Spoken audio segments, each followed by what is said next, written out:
It happens at school, on the school bus, and through social media. 1 in 7 students, grades K through 12, fall victim to it. Sometimes it's emotional, sometimes physical. Minorities and those with different cultural backgrounds experience it the most. We're talking about bullying, what it is, why it happens, how to stop it, and how to heal. Our guests are Allison Conyers with the Virginia Center for Inclusive Communities and Sean Simmons, who has experience with bullying. Today's show is a part of the American Graduate Let's Make It Happen initiative. I'm Barbara Ham-Lee. Another View is next, right after this news from NPR.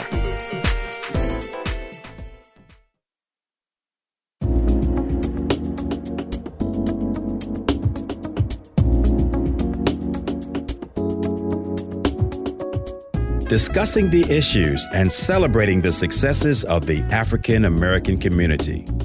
This is Another View.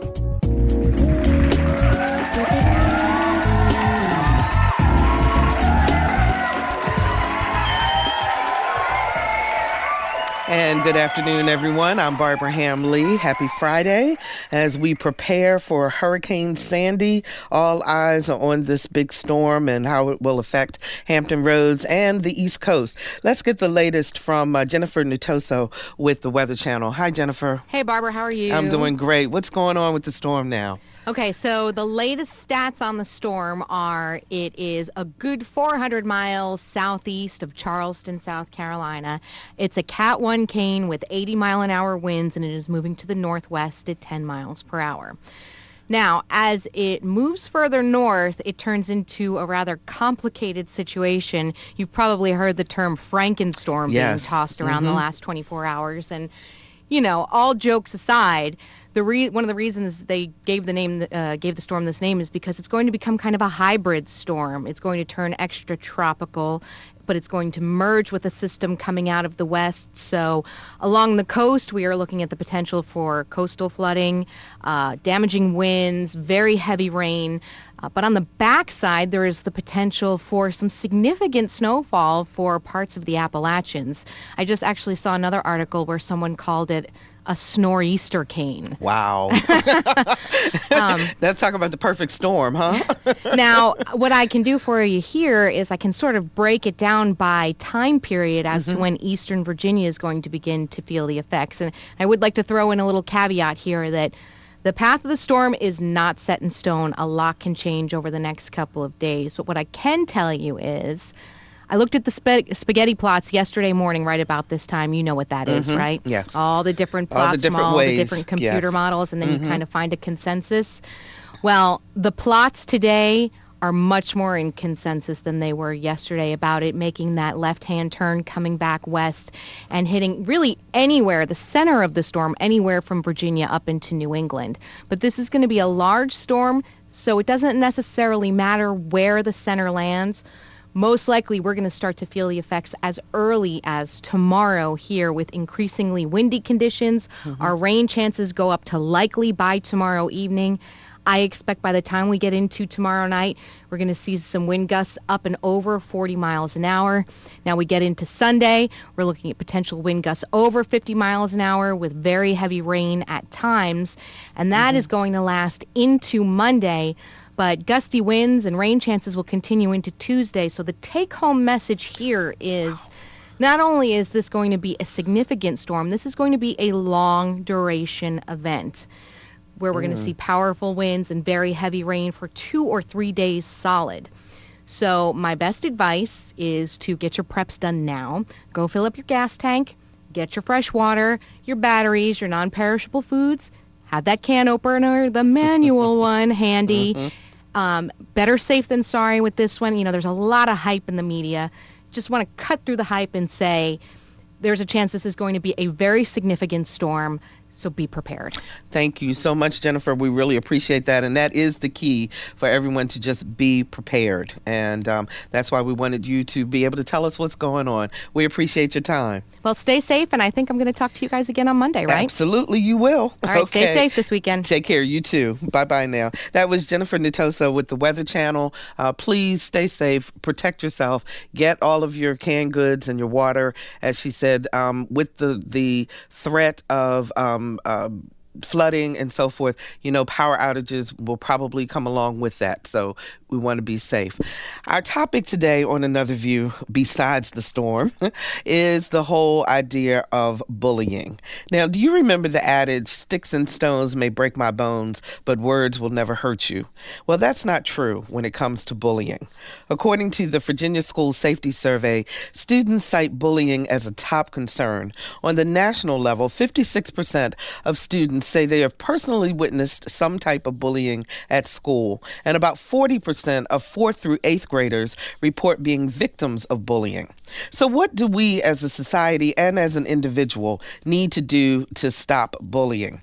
Our guests today have some ideas. Please welcome Allison Conyers. She's the Director of Education and Training with the Virginia Center for Inclusive Communities. Hi, Allison. Hi, how are you? Great. Thanks so much for being with us here today. And Sean Simmons, who is a student with firsthand knowledge of helping others who have been bullied. Hi, Sean. Hi, how are you? I'm doing great. Thanks so much for joining us today. Now, you know that the program, today's program, is a part of our American Graduate Let's Make It Happen initiative. That initiative is one sponsored by the Corporation for Public Broadcasting, and it is designed to lower the dropout rate in our high schools. Before we get into our discussion about exactly what bullying is and so forth, I want to let us hear the story of Michaela. She is a student who says that she was the victim of bullying for years. At 15, Michaela remembers vividly when the bullying began. She was in the 2nd grade. They liked to poke me and stuff, and they just found it funny to joke me. It was just to their humor, because I was super skinny. I thought they were just a bunch of jerks, that they'd get what was coming to them, because I believe in karma. The bullying got worse as she entered middle school. I was starting to get fat, and people would say I was about to burst, and they would just laugh at me because I had jelly rolls. They couldn't believe someone could be bigger than them, like they're the specimen for all humankind. And she hasn't forgotten those hurtful words. Watch out, she's about to burst. Make sure you don't wear yellow or you might get asked if you can get rode like a cab, stuff like that. Michaela says she tried desperately to fit in, including altering her behavior. I started getting D's and E's. Then I had failed the 6th grade, and I thought it was cool to be bad, so I started doing what other kids did. And then the bullying only got worse and worse. Instead, she chose to cope with the pain by writing everything down. After I filled up my journal, I would put it inside of a bowl and I would burn it so it would just be out in the world and I wouldn't just be holding it all in. It made me feel better. But as I was writing it, I would cry, serious tears, because of how others felt about me, and it wasn't even necessary. Michaela says something else that helped her through the pain was having a good friend to talk to. My friend Rhonda, she was just super cool and she was shy, so it was just me and her, and I could tell her everything and she would make me feel better. She would tell me that they were wrong and that I should stop listening to them. Michaela is now a high school freshman and says things are a lot better. I have this big group of friends and we're all awesome and stuff because we're weird and we know it and it's okay. But we're just all the same type of people and we don't care about what anybody else says. And if someone says something, we just ignore them. But you're having fun now. Yeah, super fun. And then I sit down and I do all my classwork. I don't ever get talked to by a teacher for doing something wrong. For Another View, I'm Lisa Godley. Wow, now she's a freshman, Allison, but you still can hear the pain from the bullying. Let's define bullying. What is it? Well, we know bullying can be intentional or unintentional, but bullying is happening at any time when someone's feeling marginalized or excluded, when a student or a young person, and adults too, whenever they're made to feel like they shouldn't be a part of something, like they're excluded, basically. And it's also a power struggle, is it not? Someone who feels that they may have more power over you and utilize that power in a negative way? Certainly that could be the case. I haven't done the research into exactly why people bully, but I'm certain that it could happen because people feel like they're excluded themselves. So we found at the Virginia Center for Inclusive Communities that when we make schools a more inclusive place, where people feel like they're engaged, like they're a part of something, just like Michaela said, when they have friends, people that they can talk to, then it's going to be a more successful school. So we really think that ending bullying, preventing bullying, is about making schools inclusive places where all students feel a sense of belonging. Sean, you've experienced other kids who have been bullied. Were you ever bullied yourself? No, actually, I've been fortunate enough to not have been bullied in my lifetime. But I have seen it, and, I try to prevent it as much as I can and step in when I can to help others who are being bullied. So can you give us, without naming any names, because we don't want to, hurt anybody's with putting their name out there, but give us some examples of bullying that you've observed. Okay, well, I play a couple of sports at my school, Norfolk Academy, and when there's always that time in every athletic season where something isn't going well, and it's human nature to want to point the finger at another person. So it's sometimes on sports teams you see that everybody on the team will try to blame the mistakes on one player, and you feel like, I feel obligated at least to step in and try to let everybody know that we're still a team. This is not one person's fault. We got in it together. We'll get out of it together.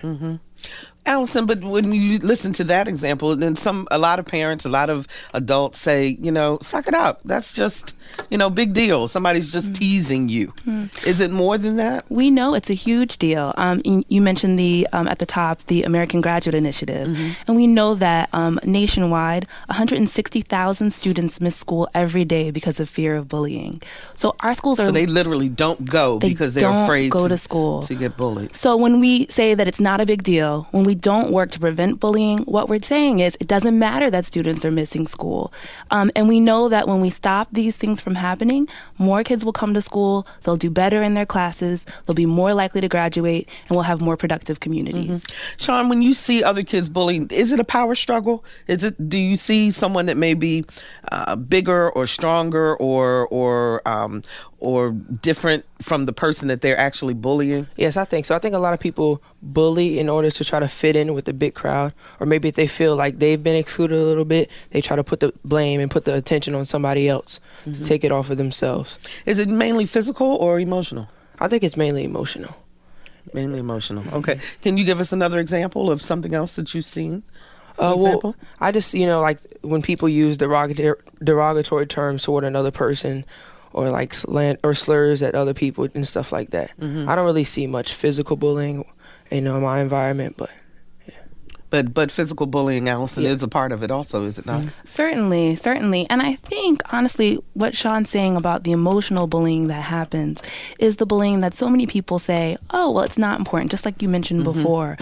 So we know that these things are happening in our schools across the state of Virginia and across the country.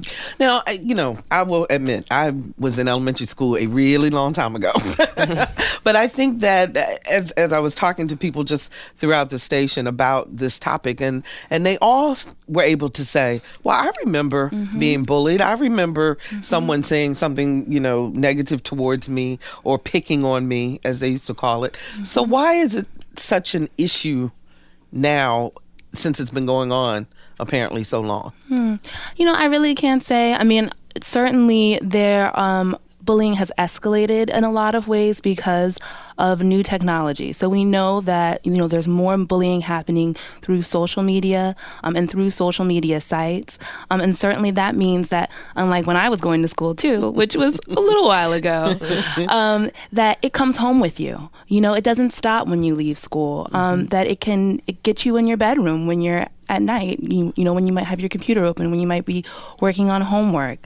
So we know that it's something that's certainly insidious, but just like you said, I know so many people who have been victims of bullying. And can you just imagine how much more productive we could be if we work to end this rather than just saying it's okay? It's okay. 440-2665 or 1-800-940-2240 are the numbers to call.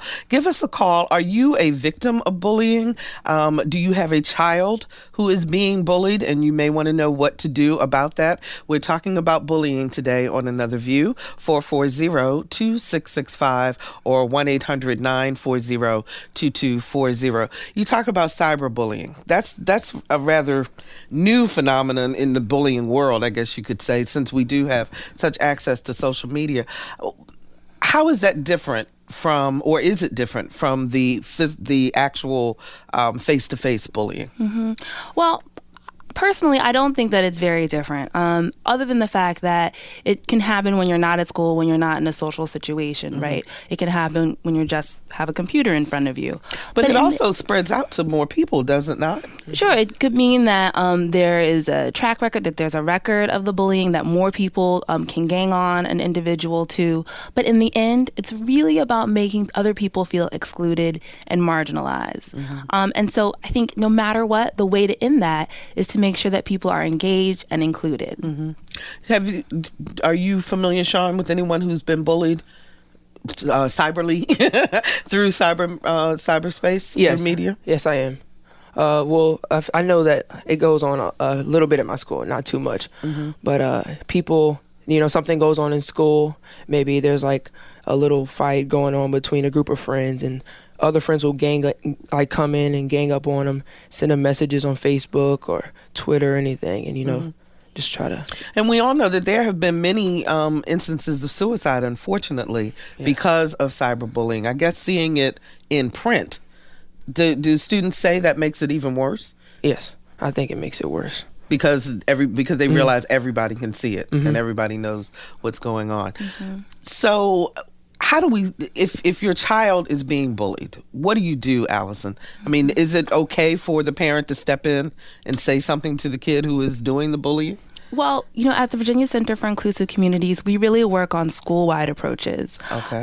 So we've certainly seen instances where parents have contacted their schools and said, we really need to make sure that there's some intervention, something that takes place so that this school can become a more welcoming place. And we've certainly seen successes when that happens as well. Mm-hmm. So, certainly if there's an individual who's being bullied, there are things that they can do. Talk to the administrators. Certainly a parent can intervene as well.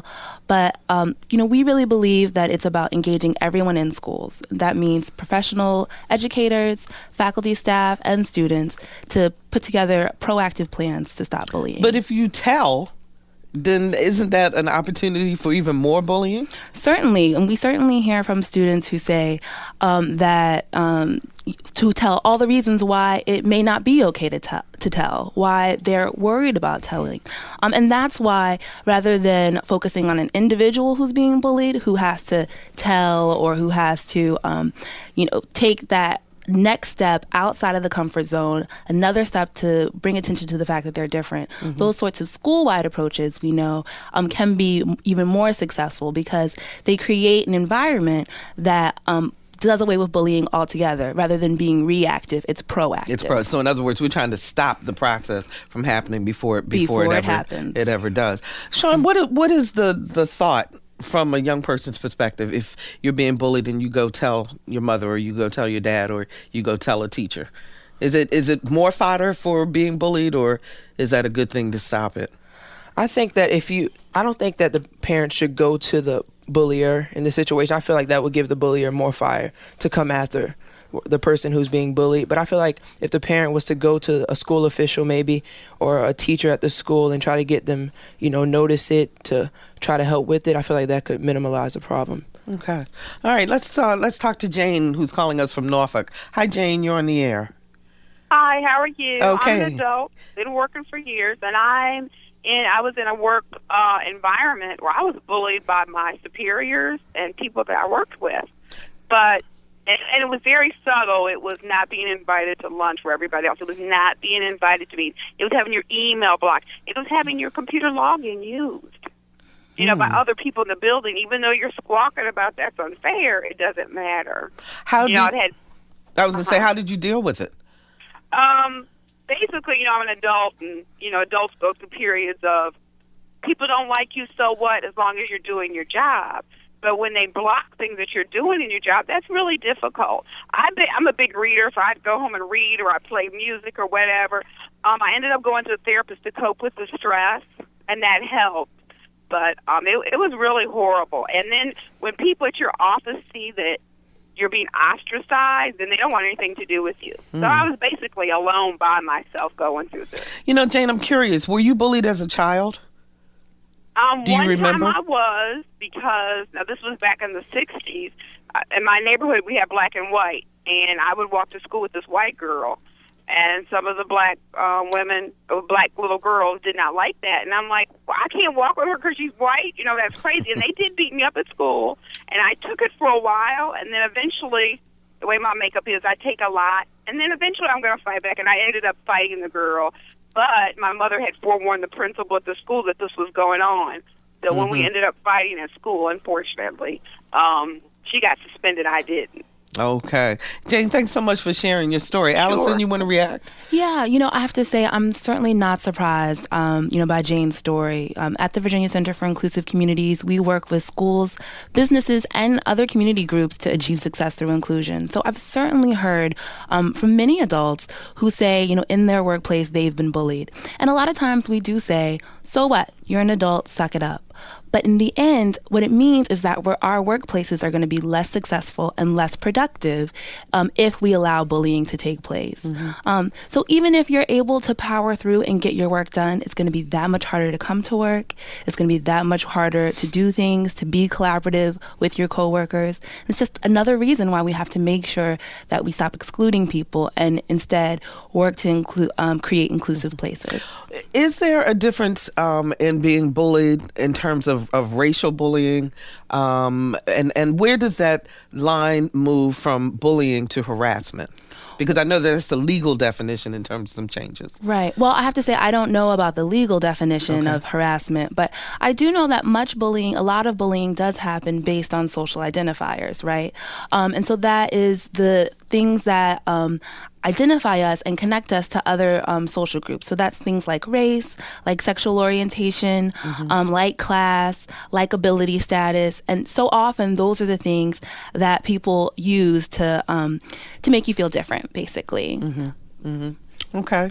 Tanya joins us from Chesapeake. Hi, Tanya. You're on the air. Good morning. Good morning. Hi, how are you? Well, it's good afternoon now. What's your question? What happened to you in terms of bullying? Oh, I apologize. I was calling in regards to being bullied as a child. Okay. As a high school student. In high school? Yes, in high school. There was no fighting. It was more so the taunting, the intimidation, things of that nature, having to deal with that on a daily basis. So give us an example of what would happen to you, Tanya. I guess it started when I started dating the star basketball player at this particular school, and there was another female who claimed him, basically. And at that age, it was, that's my man, that type of thing. And, being his girlfriend in high school and having to deal with this other girl who wanted him, it was very, very overwhelming as far as getting to school and having to see her in the hallway and dealing with those eyes and those taunts and not wanting to go to the bathroom, scared you're going to, get in contact with her, the name calling, all kinds of things. So what did you do? How did you deal with it? I just kept saying to myself, I'm not going to fight her. I have to keep in mind that my goal is to graduate and go to college, and I was not going to allow this to get in my way as far as getting scholarships and so forth. So I pretty much just would ignore the taunt and walk by her as if she didn't exist. And it was difficult. It was extremely difficult. I did tell my mother, and she basically contacted the school, and I believe they had her to meet with a counselor or something. Okay. That, of course, made it worse. It didn't resolve anything. It just made it more intense. Difficult. Oh, yeah. It got really bad. very close to fighting, but it just that I wouldn't allow myself to put my hands on her. Okay. It was almost at the point where she wanted me to try to hit her. So, she would have an excuse. I was defending myself or something like that. Right. So. Okay, Tanya, thanks so much for sharing your experience with this. Allison, I see you shaking your head. Definitely. Because, Tanya talked a bit about, what happens in hallways, what happens in between classes, what happens, before school and after school, when students have that kind of free time. And so often we find that's when those kinds of words are slung. And words do hurt. We've heard from one school that the Virginia Center for Inclusive Communities worked with that decided to put together a Words Hurt website. So these students participated in one of our day-long retreat programs and then developed a website where students in their school could go on and anonymously write in about when they had been bullied. And so the point was not so much to work on those specific instances, although of course there were times when the students left enough information so that school counselors could intervene there. But it was an opportunity for the school counselors and for school administration to learn more about how bullying happened in their school and when bullying happened in their school, again, so that they could create some of these more proactive approaches. And then they got lots more information about it, and of course were able at the same time to intervene a lot more often. If you're just joining us, we're talking about bullying today on Another View, and my guests are Allison Conyers, Director of Education and Training with the Virginia Center for Inclusive Communities, along with Sean Simmons, a student who has experience with bullying. Sean, is that when it happens in between classes? Yes. After school? Mm-hmm. Is there something that's going on that you know it's coming? Well, actually kind of. When you think, because bullying, it normally springs from, just a confrontation that just occurred. And then everybody, it's the hot topic. So everybody's trying to get in on it. Everybody wants to hear the story, know what's going on. Mm-hmm. And then you kind of want to come at the person who's like everybody else is blaming. And you just want to gang in with that, and that it just excludes the person more. So it almost becomes kind of like a gang mentality after a point, because everybody wants to get in on that piece of it. Yes. Now, I know that you went to a workshop, VCIC workshop, and learned about preventing bullying or intervening. I was reading an article this morning, and they were talking about going from zero to hero, meaning that people have to get involved. What do you do, Sean, when you see someone being bullied? You just got to step in and try to stop the problem as best as you can. Let the person you see who's bullying another, just let them know, like, this is wrong. You're not supposed to be doing this. Just try to stop them and take the person who's being bullied, take their side. Try to condone them and make them feel better. Let them know that what they're saying is not true and things of that. Do you worry then that the bullier will come after you? Not really. There is a possibility that could happen, but I think I could stand up for it and take it.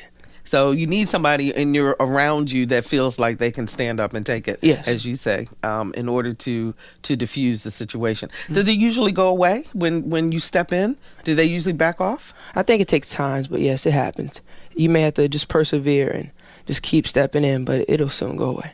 440-2665 or 1-800-940-2240. If you have a child who's been a victim of bullying and you dealt with it, give us a call. Let us know how you did that, as we're trying to help people overcome this issue.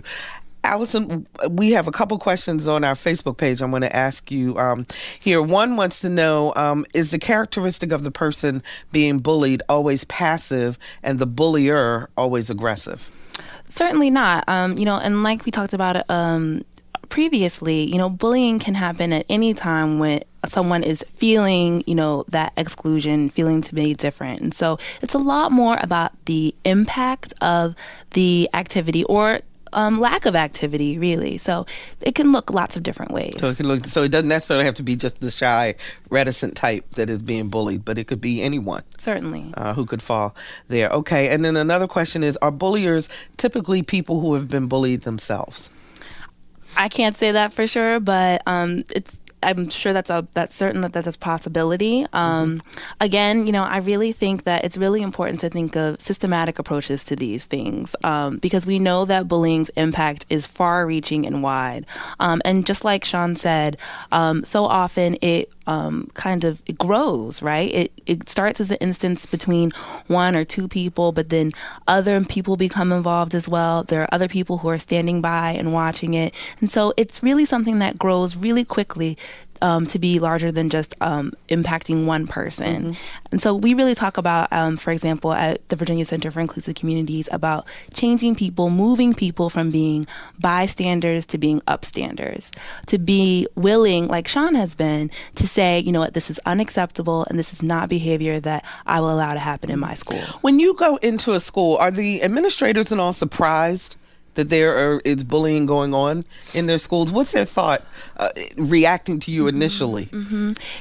We've certainly seen both. We've certainly been asked to come into school by administrators and by teachers who've said, we know that we have a problem in our school and we want to do something about it. And at other times, we've worked with students as part of retreat programs like the Connections Institute that Sean was a part of, where students say, hey, this bullying is happening, and administrators and teachers had no idea, or they turned a blind eye to it. And so we know that we've also had students take on projects, like one middle school that we worked with recently, that they actually had students write down every instance of bullying that they saw. And those students have recently presented their findings to a faculty meeting to kind of share, to make sure that the administrators and teachers know what's going on in their school so that they can do something about it. So they decided to become proactive. Yes. And going, wow, our phones are ringing off the hook. This is great. Kay from Chesapeake. Hi, Kay. You're on the air. Hi. Thanks for taking my call, Barbara. With the bullying education, so much of education focuses on getting kids ready to be adults, to go to college, how they're going to handle the adult world. I wonder if some of that focus on the bullying education could go towards telling kids how they're going to experience things as an adult, and that probably someday as an adult you're going to be sorry for some of the things you've said. You're probably going to be owed a few apologies. You're going to owe some apologies to people that you treated poorly. And hopefully when you're an adult, you're not going to see somebody who's struggling and think, well, I need to add to their stress by bullying them or saying negative comments. And I was just wondering if, what your panelists thought about trying to focus kids on, how they're going to handle things as an adult. Okay, let's get an answer from Allison. Well, I have to say, we certainly do focus on working with kids to talk about how are you going to handle things here, right now, in the present, and hopefully, yes, those skills transfer, and they're something that they can use throughout their entire lives. So our focus is really on making sure that young people have the tools that they need to end bullying, and in so many ways, that's usually the language to talk about it, to say, hey, guess what? I'm seeing somebody being hurt, and that's unacceptable. It's also the context to know it's not as appropriate to make assumptions about people, to taunt them based on, again, these social identifiers that we talked about before. So certainly, our programs are about making sure that students have the tools that they need to deal with bullying, to make it stop, and all of our hope is that those skills transfer to their adult lives. Okay, Kay, thanks so much for the call. We appreciate it. Derek joins us from Virginia Beach. Hi, Derek. You're on the air. Hi, how are you doing today? Doing okay. All righty. I think as adults, a lot of what the children are learning is the negative behavior they see around them from adults. You look at a lot of TV shows and a lot of media that kids are exposed to, they see a lot of mean-spirited activity. And on top of that, a few years ago, I moved to a small, close-knit town where I was an outsider. The town was split racially and economically.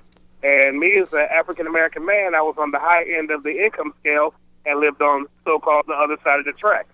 And my son was tortured in school by students, by teachers, by the principals, and even at the school board level, I was pretty much laughed at. And my son almost had a nervous breakdown and ended up just moving. So that's how you dealt with it, Derek? You just moved away?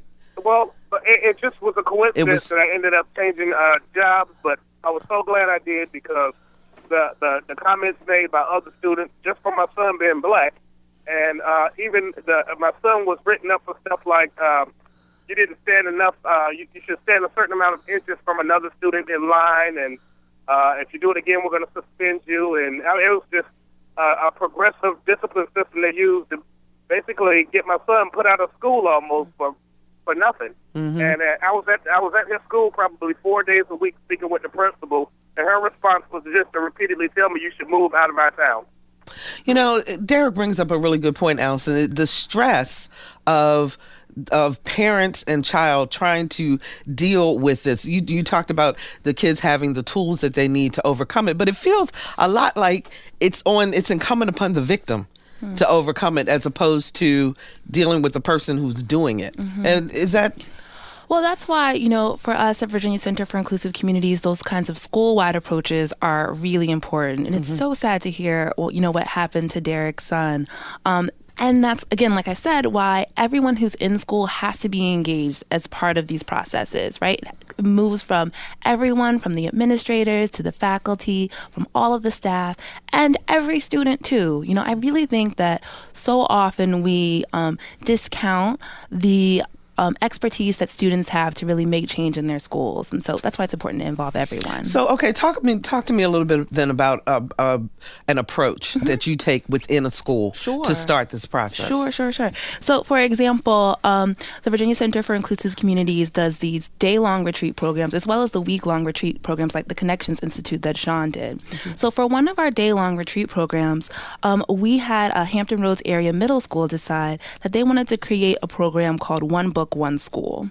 And so they dedicated time during their school day to let students read a book called Bystander, I believe. And it's, again, all about that process of moving people from bystanders to upstanders. Not only did the students read the book, so did the faculty, so did the staff, and at the same time, the Virginia Center for Inclusive Communities provided a series of professional development sessions for the educators in the school. So talking to them about how do you create this sense of belonging in your classroom, in the hallways? How do we create an environment where students feel comfortable, where they feel engaged? And in 1 year, from September 2010 to 2011, we saw there was a 70% decrease in discipline referrals. So the bullying stopped happening when students realized that they had the tools, they had what they need in order to move from being bystanders and watching bullying happen. They could end it immediately. And the educators also knew what they needed to do to create a safe place where bullying was not welcome. So parents then could take that same book, perhaps, or have those same conversations with their kids on an individual basis to say, this is not okay. If you see this going on, you should intervene? Certainly. Parents can certainly read books and stuff like that. On the Virginia Center for Inclusive Communities website, there's also other resources. That's inclusiveva.org. So yes, there's certainly lots of resources like that out there. Okay. Barbara joins us from Virginia Beach. You have a great name. Hi. Hi. Thank you. You have a great name too. Well, what's your question, Barbara? Well, I grew up in a different country. I grew up in Italy, where the problem of bullying is still existing in schools, and it's still approached like the way it was approached when I was a younger girl, which is a while ago.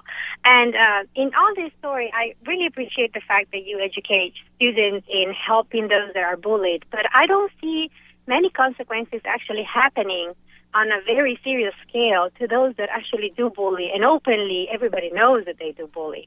I mean, we had serious consequences for the bullies, and I think that's what was stopping it most. And also the responsibility of telling that somebody was bullied was not only on the students, but it was every single person. We have a structure where the teacher of the class, while the bullying was happening, was responsible for whatever was happening in that class. So she was the first one that had to tell.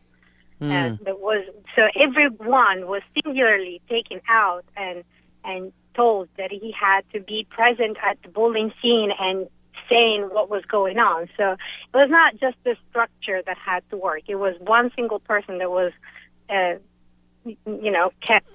kept under the eye so that everybody knew what was going on. I don't know if it's clear. So I think the bullying is kind of getting lost in everybody should tell, everybody should see it. But then at the end, since nobody is kept accountable for it, only the bully and the person that is bullied, unless the student really has the courage to go out and say something, is overseen. Is it my impression? Okay, let's get an answer from our expert here. Thank you so much, Barbara, for the call. Again, it's back to why is no one focusing on the bullier? Well, I certainly think that the adults in the school are should be held accountable to make sure that their school is a safe place, right? That it's a place where everyone feels engaged. So I agree with the caller that, faculty and staff have to be paying attention to this and making sure that these schools are safe places.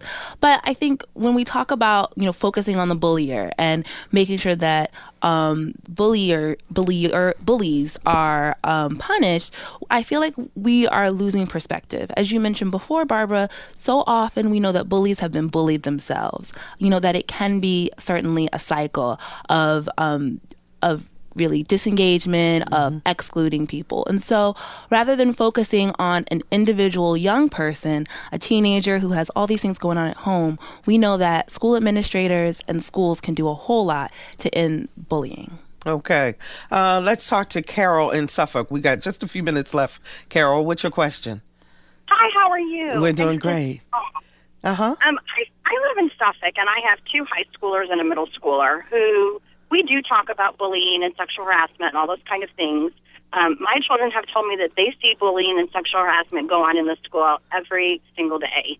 And I've said to them, well, what do you do about it? Do you do something? Do you say something?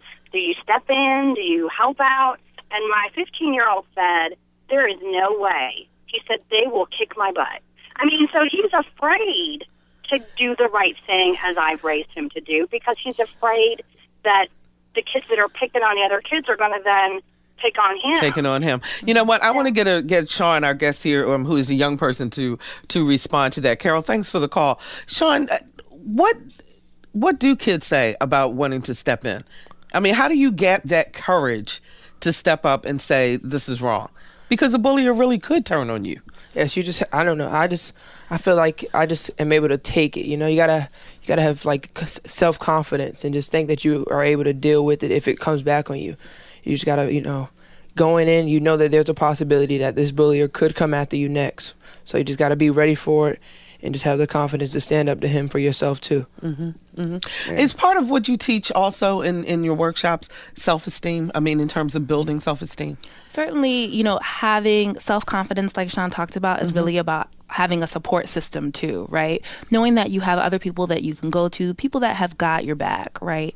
And in so many ways, our programs, yes, create exactly that. That's why we have groups of students from particular schools come to our programs, or we work, again, with entire schools in school-wide approaches.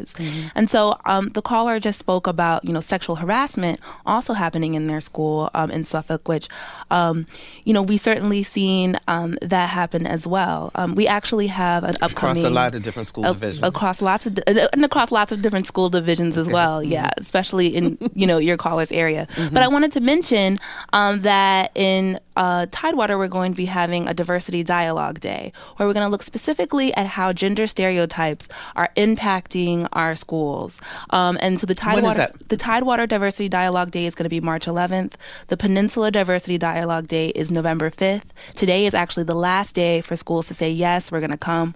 We're going to bring a delegation of students to come to talk about this issue, but then also to create a complete plan about how we're going to work to prevent this bullying happening in our schools. That's great. That's fantastic. Now, if parents want to find out more information, what is that website that they can go to again? Yeah, so the website for more resources and information is www.inclusiveva.org.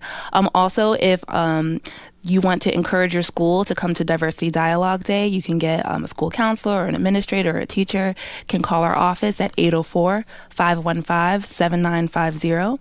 So it's inclusiveva.org or 804-515-7950. And that's Allison Conyers, who is the Education Director for the Virginia Center for Inclusive Communities. Thank you so much for joining us today. We really appreciate it. And Sean Simmons, a student an 11th grader at Norfolk Academy. Sean, thanks so much for being with us, and keep standing up for those kids. We really appreciate that. And if you want to find out more information, you can also go to our website, whro.org/American Graduate, and we'll be able to link to the VCIC site to find out more information. Thank you all so much. We really appreciate it, and we will be right back.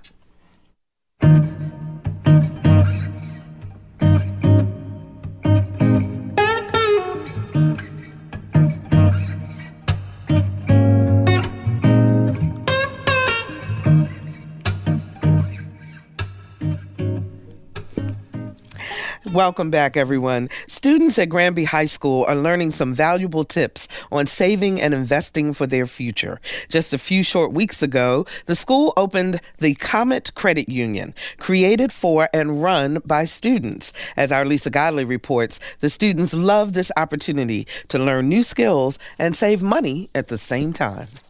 The Granby Comet Branch Credit Union is open for business. Not only can Granby High School students save and invest, but they can learn how to make the most of the money they already have, thanks to the new Comet Credit Union. And it's the real deal, an actual branch of Port Alliance Federal Credit Union. Well, actually, we began many years ago trying to make sure that we could best provide our students with financial education so that they would be making better choices, understand how economics works, both locally, state, and nationally, how it is affected globally, so that they can make better decisions, whether it's voting in the upcoming election or even in their own personal economic decisions. Comet Credit Union opened 1 month ago and is conveniently located across from the school's cafeteria. The branch is supervised by Granby's economic and finance teacher, Teresa Bugades. It is run by the students and the students alone, giving them a sense of responsibility, accountability, and a wonderful opportunity to boost their resumes. It's a tremendous experience for the students because they're jumping right in and learning employment skills, as well as really getting a firsthand experience on what does a credit union do for you, understanding the difference between credit unions and banks, and that our members, it's all about membership rather than clientele. They're having to step up to the plate at a very young age and jump into a management position rather than just an entry-level employment position.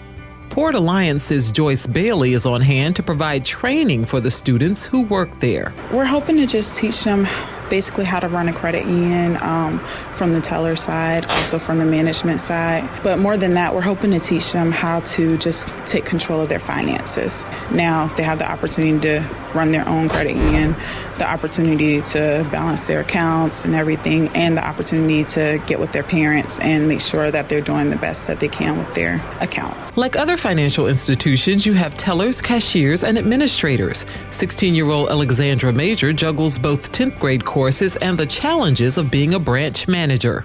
Basically, I have to keep everything organized, and I have to make sure that everyone's doing their job, and I have to be sure that everything's running smoothly.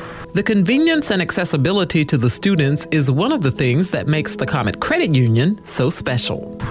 They get a place where they could be financially secure, and since it's in Granby and it's right next to the lunchroom, if they ever need lunch money, they could come here and get it without any problem, like if they forget it at home. And they could get a savings account and save up for college. Opening an account here is easy, too. 15-year-old Rosalind Buen Sucesso, a sophomore at Granby, tells us why she got an account. Having a bank account at an earlier age helps prepare us for the future, and we can learn how to handle our money. So once we're out there in the real world, we have an idea of what to do. And the Comet Credit Union is doing just that, giving the students a glimpse of the real world while helping them learn how to make good decisions with their money and adapt to a workplace environment. The students in Bugatti's economics class are excited about their new opportunities, not to forget having a great interest rate. What's the rate? 2.15. And do all of you have accounts? Yes. Wonderful. For Another View, I'm Lisa Godley. And Another View interns Lyncia Smith, a senior at Hampton University, and Crystal Romney, a senior at ODU, served as associate producers on the Comet Credit Union story, and we are so very proud of them.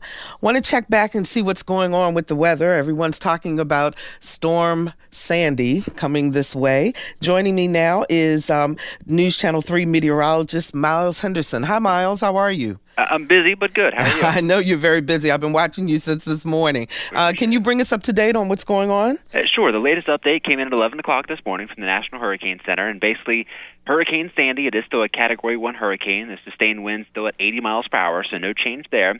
Right now it's centered about 100 miles off the coast of Florida and about 450 miles south of Charleston, South Carolina. This kind of gives you a ballpark of where it is, finally moving its way out of the Bahamas. The biggest change that came to us at 11 o'clock is that it's starting to make that directional turn. This morning it was moving kind of northwest, now moving more of a northerly direction and slowing down. And that's something we've seen trending over the past couple updates, is that it's continuing to slow down as it makes that turn. And when it slows down, what exactly does that mean? Does that mean a stronger storm in terms of by the time it gets to us, or? Not necessarily. It's kind of tweaking our timing more than anything. As far as the strength goes, we've held pretty steady as far as, what we think it's going to be as it gets closer to us. Still looking like it's going to be a Category 1 hurricane, give or take, as it gets closer to us. It's basically slowing down our timing. Initially we were thinking a Saturday, Sunday sort of storm. Now it's kind of eased back to a Sunday, Monday, and even trending maybe even later than that, maybe a Sunday night into Monday sort of system. So it's basically slowing down our timeline a little bit. Okay, so it's going to take longer to get to us, but Exactly. not necessarily with less impact. Is flooding the major thing that we need to be concerned about? What do you think will happen with this storm? Flooding's always a big concern with these storms. It's just, and in this case, it's several different types of flooding. Obviously we're going to get a lot of rain out of this. I think some locations could see, close to double-digit rainfall totals. Most of us will be in the slightly lower than that ballpark. That's kind of a high end for some extreme areas. But so you have that just sort of rainfall flooding, like you typically see with a lot of rain. The other issue with this one is the tidal and the coastal flooding. So we're going to have, over the course of this storm, especially through Sunday and Monday, every time we hit a high tide, you're taking the storm surge and stacking that on top of the high tides. So every high tide, you're going to get these sort of waves of tidal flooding where the water is going to come up even higher than what you typically see on a high tide and typically see with the storm system. Mm-hmm. Miles, in your years of being a meteorologist, have you ever seen all of these different systems kind of come together in this way? Not really. This is kind of a very weird animal we've been dealing with here for the past couple of days, in that, it's tropical, but it's losing more of its tropical characteristics as it gets close to us. And, you've probably heard all these nicknames thrown out about this storm. Frankenstorm and so forth. You can nickname it whatever you want. But the bottom line is that as it gets close to us, it's going to transition from a tropical to a non-tropical storm. From a scientific standpoint, that's significant. From a citizen standpoint, from someone living here standpoint, it makes no difference. Whether it's a tropical system or a non-tropical system, you're still going to get the rain, you're still going to get the wind, you're still going to get the flooding. Okay, that's the most important point. So the point is for people to be prepared and to not wait. Exactly. Now is the time to go and make those preparations, because we're going to see our weather progressively get worse as we go through Saturday and the first part of Sunday. Even though the prime time isn't Sunday night into Monday, that doesn't mean, all of a sudden it's going to get here. We're going to see more clouds, more rain, and more wind gradually build as we go through the weekend. Okay, that is Miles Henderson with News Channel 3. Thank you so much, Miles. We really appreciate it. And WHRV will monitor storm conditions over the weekend. And if warranted, we will carry live coverage of the storm with our partner, WTKR News Channel 3. Thanks so much for joining us today. Thanks for the phone calls. Those of you out there, please don't be bullied. For producer Lisa Godley, audio engineer Perry Smith, Alex Pumphrey, and Danny Epperson answered our phones. I'm Barbara Ham Lee. Let's get together again next Friday at noon for Another View.